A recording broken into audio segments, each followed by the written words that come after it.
Selamat pagi Bapak, Ibu, Oma, Opa, dan saudara-saudari terkasih dalam Kristus. Kembali lagi bersama saya Feli Christine dan Romo Hadi Setiawan. dalam acara Oke, hari hari ini ini. Orang Kudus, hari Hari ini. ini. Edisi 31 Desember 2022. Romo Hadi, selamat pagi. Selamat pagi. Gimana nih kabarnya Romo? Udah mau tahun baru? Baik-baik. Puji Tuhan. Romo, hari ini khusus tanggal penutupan tahun ya, kita akan berbincang-bincang mengenai salah satu orang kudus, yaitu Santo Sylvester. Ini nama yang kebetulan sangat cukup familiar Feli dengar ya, cukup sering Feli dengar. Nah, mungkin untuk membuka, boleh dong diceritakan sedikit bagaimana kisah dari seorang Santo Sylvester sebagai seorang paus ya Romo ya. Santo Sylvester itu orang Itali, orang Roma, yang menjadi paus di sekitaran tahun 314 sampai 335. Waktu dia menjadi paus, umat Katolik berada dalam pengejaran. Oh, pengejaran itu gimana maksudnya Romo? Dikejar-kejar. Jadi tidak bisa seperti kita itu loh, pergi ke gereja dengan tenang. Enggak, mereka di bawah tanah. Mereka biasa kumpul di kuburan-kuburan di bawah tanah yang disebut katakombe, kan dia diuber-uber. Oh, berarti pada saat itu memang sedang maraknya penganiayaan kepada orang itu, Kristen ya? orang Romo, Kristen. ya? Okay. Tapi kita beruntung, Tuhan juga mengutus seorang ibu bernama Helena. Helena, oke. Helena adalah ibu dari Raja Konstantinus. Sebetulnya Raja Konstantinus sama saja dengan kaisar atau raja-raja lainnya yang mengejar orang-orang Kristen di Roma. Namun Tuhan juga memberi kepada Konstantinus sebuah kenangan indah. Oke. Seperti apa itu, Romo? Kenangan indahnya adalah bahwa pertama dia mendapatkan sakit kusta. Sakit kusta, oke. Bagaimana raja jadi kena kusta? Padahal tata aturannya mereka tidak boleh tinggal di istana, Iya, mereka harus tinggal di lembah-lembah. Hancur hatinya. Seorang anak hancur, ibunya juga hancur. Iya, betul sekali. Ya, karena ibunya dulu adalah seorang Katolik yang kemudian punya pengalaman dibuang oleh suaminya ketika dia menikah dan diketahui setelah melahirkan Konstan. Dia harus pergi ke hutan. Dan kemudian sang suami meninggal. Lalu Konstantinus itulah yang menggantikan kedudukan menjadi raja muda. Peristiwa penyakit kusta tadi membuat seluruh kerajaan sedih. Dan ibu juga sedih.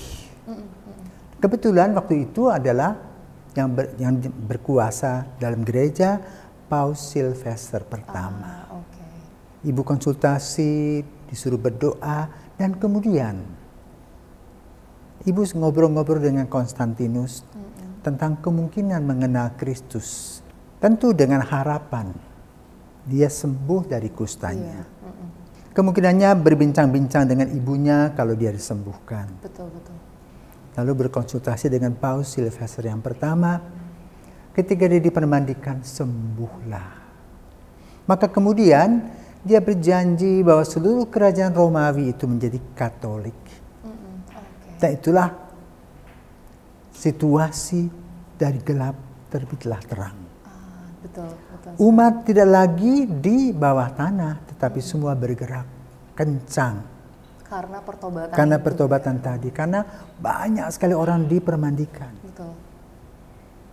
Inilah suatu cahaya yang hidup pada tahun 325-an.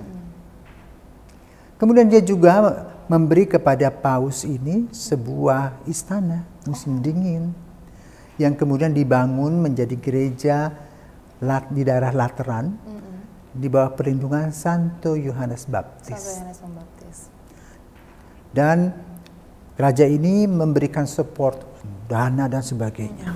Berarti memang setelah pertobatan itu orang-orang Kristen itu kembali normal. Ya, karena kebutuhan yang begitu banyak, karena kedekatan dengan raja.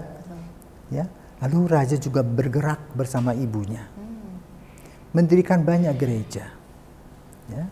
Nah, gereja yang kita kenal sekarang Basilika Santo Yohanes atau Basilika Lateran itu menjadi pusat gereja Katolik. Menjadi katedral Roma. Katedral Roma, oke. Di mana pausnya adalah uskup Roma. Dia mulai dengan berkat pada malam tahun baru itu ya. Iya. Urbi et Orbi. Urbi et Orbi, artinya Urbi itu kota. Berkat untuk kota dan dunia. Luar biasa. Ya. Iya. Dan juga unik ya. Dia juga meninggal tanggal 31 Desember. Oh, berarti pas banget ya Romo ya. Jadi pas dia buat itu kok sepertinya seperti Tuhan punya rencana. Betul, ya, betul sekali. Iya. Nah, maka kemudian memang dunia berkembang, lalu Basilika atau gereja-gereja marak dibangun di sana. Itulah hadiah yang Tuhan berikan kepada Paus Silvester yang pertama. Membuka ya cahaya kasih Tuhan dalam keterbukaan. Ya, dalam kasih di mana umat Kristiani mulai hidup. Gereja-gereja mulai tumbuh. Ya, berkat doa-doanya. Dan juga jangan lupa doa-doa Ibu Santa Helena itu. Iya, betul. Ya, karena itu Konstantin merasa beruntung. Bahkan pada masa itu ibunya juga pergi ke Tanah Suci. Mengumpulkan barang-barang yang berkaitan dengan Kristus. Ya, situs-situs yang dulu dialami. Jadi 250 tahun yang lalu. Yeah. Ya. Dan tentu saja ketiga orang ini terus mengadakan relasi satu sama lain, saling dukung dan membantu dalam pertumbuhan dan perkembangan gereja Katolik. Karena itu gereja angkat jempol untuk ketiga orang ini. Betul. Ya, yang punya iman yang luar biasa, yang satu raja yang memerintah rakyatnya. Yang kedua, pejabat gereja yang juga melayani umatnya. Dan ibu yang memberikan support untuk anaknya.